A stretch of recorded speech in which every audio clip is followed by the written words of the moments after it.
खबर शामिल करते हैं मोहम्मद नवीद गुरैश की सादकाबाद से। सादकाबाद में 9 अफराद की हलाकत पर अंजुमन ताजरान की जानिब से मुकम्मल शटर डाउन हड़ताल।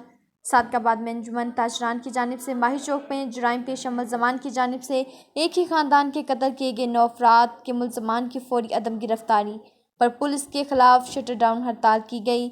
फवारा चौक पर गायबाना नमाज जनाजा अदा की गई और धरना दिया गया। इस दौरान DPO को फौरी हटाने का मुतालबा किया गया। दूसरी जानिब DPO असद सरफराज ने दावा किया है कि सादकाबाद के करीब भोंक और माशका के दरियाई इलाके में पुलिस ने टारगेट ऑपरेशन शुरू किया है।